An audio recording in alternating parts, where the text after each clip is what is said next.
Sir আমি এখনই আসতেছি স্যার। ঠিক আছে স্যার আপনি রাখুন, আমি এখনই আসতেছি। ম্যাডাম আপনি তো কথা বল। এই তুই আমার ধাক্কা মারলি কেন? ম্যাডাম, আমার গায়ে হাত দিলি কেন? ম্যাডাম এই ব্যাগ এই ব্যাগ কি? হাত দিবেন না। কেন হাত দিব? এটা আমার ব্যাগ, আমি অফিসে যাচ্ছি, হাত দেব না না মানে? না ম্যাডাম, এই ব্যাগের মধ্যে আমি যেটা দেখেছি খুব ভয়ঙ্কর। আপনি ওখানে হাত দিবেন না ম্যাডাম, আপনি হাত দিবেন না। কি খুব ভয়ঙ্কর। তুই কি পাগল হয়ে গেছিস? কি দেখেছিস? কি ভয়ঙ্কর? আরে আমি দেখেছি ওই ব্যাগের মধ্যে কি দুটো সাপ একদম এখানে এসে ঢুকছে, একদম ফোনা তুলে। আসলে না বুলবুল, তোর বয়স হচ্ছে আর তোর বুদ্ধিটা দিন দিন কমে যাচ্ছে। এই এটুকু ব্যাগের মধ্যে মনে হয় এত বড় বড় সাপ, আর এত শুধু ফ্ল্যাট বসে সাপ কোথা থেকে আসবে আমি তো সেটাই বুঝতে পারতেছি না। ম্যাডাম আমি সত্যি করে বলছি, আমার নিজের চোখে দেখছি ওই ব্যাগের মধ্যে সাপ ঢুকছে। আরে তুই তোর বয়স হয়েছে না, তোর চোখে ছানি পড়ছে। তুই দিনের বেলা না চোখে কিছু দেখতে পাচ্ছিস না, একদম তুই অন্ধ হয়ে গেছিস। এই সাপ কোথা থেকে আসবে এর মধ্যে আমি সেটাই বুঝতে পারছি। আমি ব্যাগটা নিয়ে ম্যাডাম যাবো। ম্যাডাম আপনি হাত দিবেন না, আপনি বিশ্বাস করতেছেন না, কেমন আমি নিজে লাগে? দেখেছি ওর মধ্যে সাপ ঢুকে। চল, আমি অফিসে যাবো না। এই কি সমস্যা? আরে দেখো না বুলবুল তো পাগল হয়ে গেছে, দিনের বেলা চোখে অন্ধকার দেখতেছে।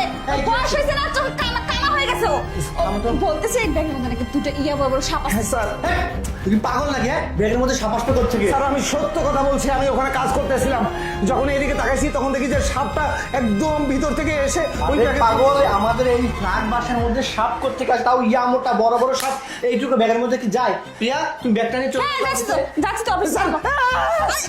ম্যাডাম, আরে আপনি হাত দিবেন না, ওটার মধ্যে সাপ আরে আছে। আমার অফিসে দেরি হয়ে যাচ্ছে, আমাকে যেতেই হবে। আমি সত্য কথা বলছি, ওটার মধ্যে সাপ আছে, ওটার মধ্যে হাত দেবেন না, একবারে কামড় দিবে আপনাকে। বিয়াদব কোথাকার, তুই কথা বলার জায়গা চোখে দেখিস না? দিন দিন পাগল হয়ে যাচ্ছিস কিন্তু তুই। হ্যাঁ হ্যাঁ বিয়াদব, সবই ঠিক আছে, এই ব্যাগের মধ্যে এত মোটা মোটা সাপ করতে আসবে? হ্যাঁ দিন দিন কি তুই পাগল হয়ে যাচ্ছিস? স্যার আমি পাগল হইনি, আপনাদের বোঝাতে পারছি না। আর বুঝাতে হবে না, আমি অফিসে যাচ্ছি, ব্যাগটা নিয়ে আমি যাবো। না না না ম্যাডাম, আপনি নেবেন না এই ব্যাগ, আমি একবারে নিচে পিছে রেখে আমি ফেলে রাখবো, আপনাকে আমি হাত দিতে দেবো না। আমার অফিসে দেরি হয়ে যাচ্ছে, আমি আর একা এক মুহূর্তে করতে পারবো না। আমি যাই, এই পাগলটার মাথা পরে আমি দেখতেছি, পরে সাইজ করবো।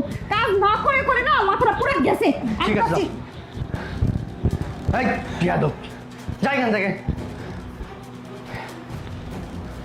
শালা কাজের লোক, ওর জন্য আমার সমস্ত কিছু ভেস্তে গেল, আমার সমস্ত প্ল্যান মারতেই হয়ে গেল আমার। শিট! এই যা যা ভিতরে চলে যা। শিট! বুলবুলের জন্য আজকে আমি আমার বউকে মারতে পারলাম না। প্ল্যান করে দুইটা সাপ ঢুকিয়েছিলাম এইখানে। ঠিক আছে, এর পরবর্তী দিন ও আর বাঁচবে না। তার মানে ম্যাডামকে সাপ দিয়ে মারার জন্য স্যার নিজেই দায়ী। ম্যাডামকে মারার জন্য এই প্ল্যান স্যার নিজে করছে। আচ্ছা ঠিক আছে।